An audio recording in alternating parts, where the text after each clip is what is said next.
Mitos minum air putih setelah makan.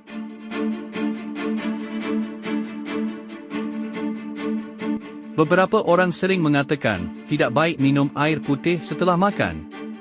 Akan mengganggu pencernaan, katanya. Betulkah itu? Berdasarkan pandangan medis dan ahli gizi, minum air putih setelah makan, bahkan segera setelahnya, pada umumnya tidak berbahaya dan malah sering kali dianjurkan. Fakta-fakta yang perlu diketahui. 1. Membantu pencernaan.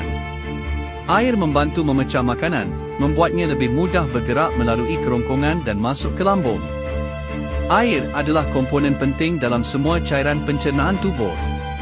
2. Membantu penyerapan nutrisi. Air melarutkan nutrisi, vitamin, dan mineral sehingga tubuh lebih mudah menyerapnya. 3. Mencegah sembelit. Air melembutkan tinja dan melancarkan pergerakan usus. Kondisi yang perlu diperhatikan. Maksudnya, kapan minum berlebihan bisa menjadi masalah? 1. Penyakit asam lambung, GERD. Bagi penderita GERD atau masalah asam lambung, minum terlalu banyak cairan sekaligus setelah makan dapat membuat lambung terlalu penuh. Hal ini berpotensi meningkatkan tekanan di perut, yang bisa mendorong asam lambung naik kembali ke kerongkongan dan memperburuk gejala mulas atau nyeri ulu hati. 2. Minum berlebihan sekaligus. Minum air dalam jumlah yang sangat banyak, misalnya, beberapa gelas besar, segera setelah makan bisa menyebabkan perut terasa kembung, begah, atau tidak nyaman.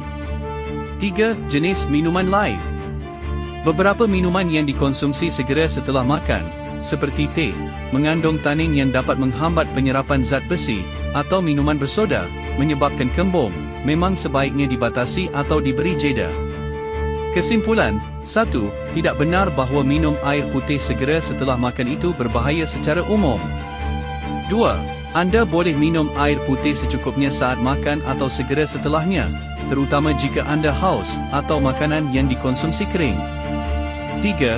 Jika anda memiliki masalah asam lambung, GERD, sebaiknya atur jumlahnya dan mungkin beri sedikit jeda, sekitar 30 minit, sebelum minum dalam jumlah yang lebih banyak untuk menghindari perut terlalu penuh. 4. Yang terpenting adalah minum air putih secukupnya untuk menjaga agar tubuh tidak dehidrasi.